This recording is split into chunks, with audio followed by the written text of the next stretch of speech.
No vídeo anterior eu falei sobre a teoria de funcionamento do filtro de Kalman. E nesse vídeo eu vou mostrar um exemplo de simulação utilizando o software MATLAB para observação de estados de uma planta de ordem 3.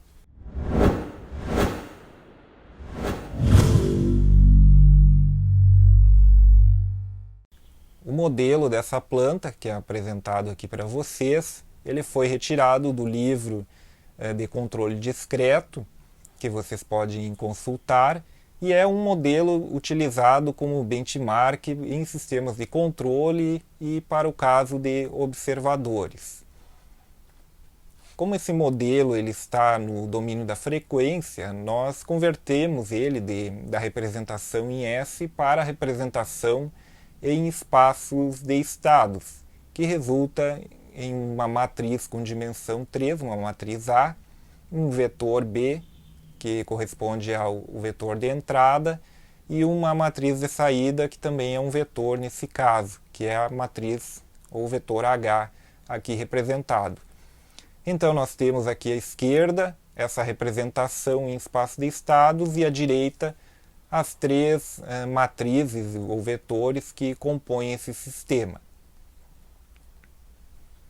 Para a nossa simulação, eu discretizei este sistema utilizando o método de Euler, e esse procedimento é mostrado aqui abaixo à esquerda na tela, utilizando a variável TS, que representa o tempo de amostragem, que nessa simulação vai ser de 0,1 segundo, e também a matriz identidade de dimensão 3, que é necessária para fazer essa conversão. E aqui à direita eu mostro ainda as matrizes do sistema em espaço de estados para facilitar a visualização. Esse processo, essa planta, pode ser representado em diagrama de blocos, como eu estou mostrando aqui, e em forma de equações compactas em espaço de estados, mostrados aqui abaixo na tela, onde ainda foi acrescentado o ruído de processo, o ruído de estados, e também o ruído de medição, que são as variáveis ômega de K e V de K. As variáveis dessa planta são resumidas aqui na tela, que também foram apresentadas no primeiro vídeo. E a resposta ao degrau dessa planta é mostrada aqui na tela para verificar o comportamento dela, onde se nota que as dinâmicas de terceira ordem deixam o sinal com uma aparência um pouco diferente do habitual de um processo de segunda ordem. E esse processo ele tem algumas características de difícil controlabilidade também, por isso é utilizado como benchmark. O filtro de Kalman ele vai utilizar a leitura da variável U, que é a entrada da planta, e a variável Z, que é a saída dessa planta, o processo.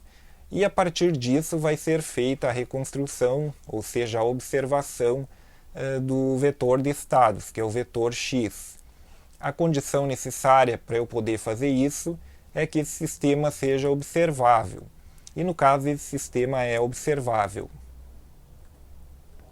E o diagrama em blocos do filtro de Kalman é apresentado aqui, também foi mostrado no primeiro vídeo, mas para facilitar a sequência e entendimento. Do mesmo modo, as variáveis do filtro de Kalman, elas são basicamente as matrizes do modelo da planta, e o vetor de estados é o x-chapéu, porque ele vai ser observado, não é exatamente o vetor da planta. Uma observação a ser feita é que o vetor de estados da planta normalmente não é acessível para leitura, e por isso esse seria o maior argumento de eu utilizar o filtro de Kalman. Então agora na tela apresentado a composição de todo o sistema, que é a planta na parte superior, e na parte inferior o filtro de Kalman, e eu tenho todo o sistema, como ele vai funcionar. Agora eu vou para a parte do código para mostrar como esse sistema é implementado em linguagem M. Agora eu tenho o código em linguagem M no MATLAB e eu vou explicar ele passo a passo para facilitar o entendimento. Tem essa inicialização, que é a limpeza do ambiente, a limpeza do prompt do software, que é o CLC, o Clear e o Close, para fechar as imagens. Depois eu tenho essa variável N, que é a quantidade de steps que eu vou simular. O TS é o meu tempo de amostragem, que é 0,1 segundos.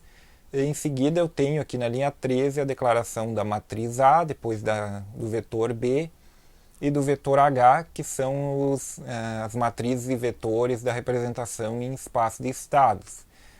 Porém, essa representação está no domínio da frequência, contínuo, e eu vou fazer a representação em um sistema discreto, ou seja, eu vou discretizar essas matrizes e vetores. E isso é feito na linha 17, 18 e 19, nas quais me resultam a matriz A, o vetor B e o vetor H discretizados. E são eles que eu vou utilizar na simulação.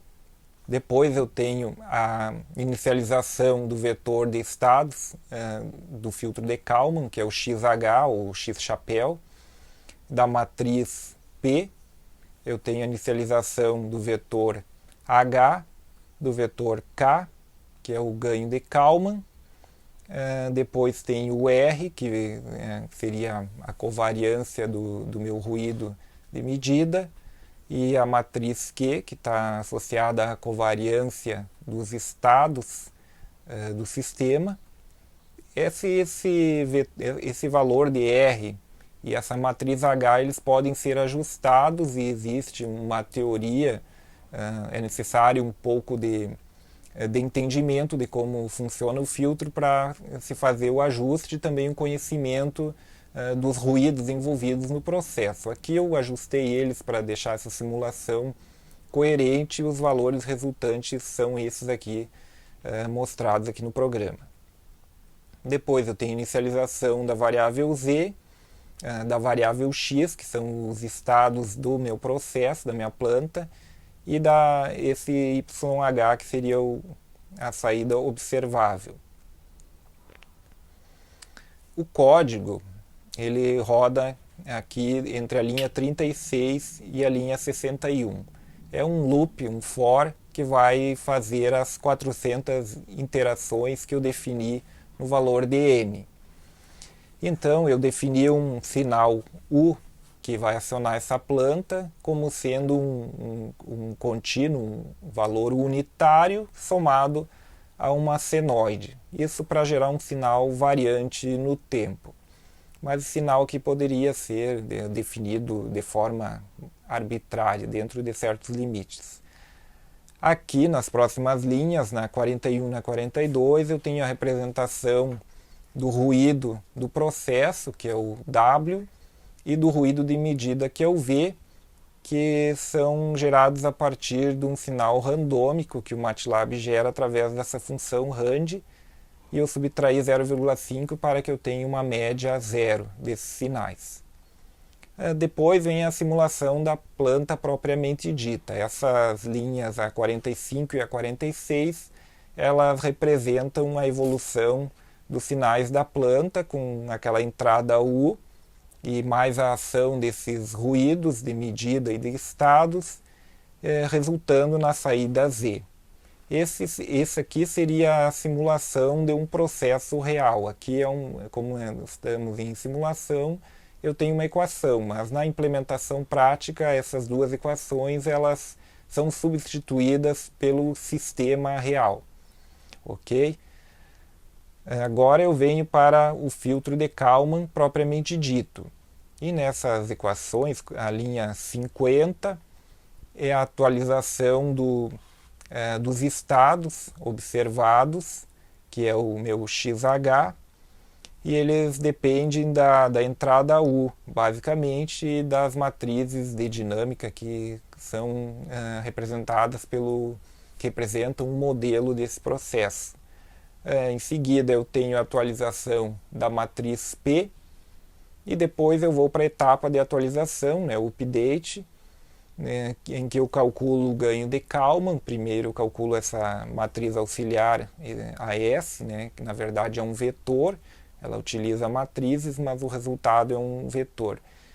Aí eu tenho na linha 56 o ganho de Kalman, o K, que eu utilizo para depois atualizar o meu vetor de estados a partir do erro entre a leitura do sinal da planta e o sinal observado, que isso está mostrado aqui entre ZDK menos o H vezes o XH, multiplicando pelo ganho de Kalman. Isso vai ser utilizado aqui para corrigir o meu vetor de estados. E por fim eu faço uma nova atualização da matriz P para a próxima interação. Esse é o código que faz rodar a planta e o filtro de Kalman. E com isso, o que eu obtenho?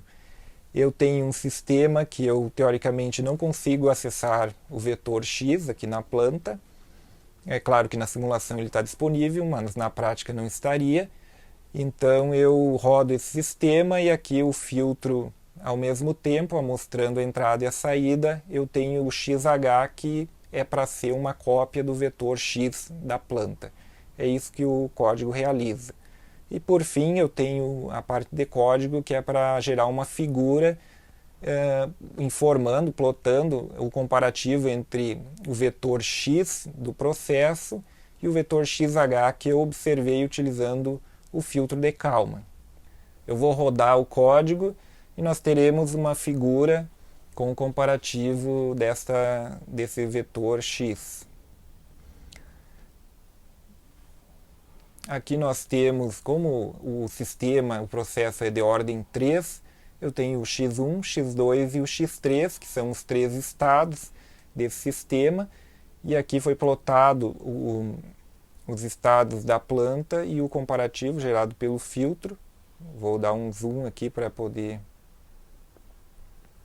ficar mais visível. Por exemplo, aqui no X1, eu tenho o estado que seria o real da planta nessa linha de cor preta, e esse vermelho pontilhado é o que eu obtive através da utilização do filtro de Kalman. Da mesma forma, para o estado X2, eu tenho o que seria o real, o verdadeiro. Lembrando que num processo real, numa planta, que eu não tenho acesso a esses estados, essa representação dessa linha preta aqui, ela não estaria acessível. Isso aqui é uma simulação e eu consigo demonstrar. Na prática eu teria apenas esse sinal aqui pontilhado vermelho, que é a observação do estado da planta. Aqui para o X3 também, o meu objetivo aqui é mostrar para vocês verem que com a utilização desse filtro de Kalman, eu tenho a leitura correta dos estados da planta. Repetindo que em simulação eu consigo comparar e verificar que está correto, e numa aplicação geralmente eu não consigo ter esse comparativo, tá bom?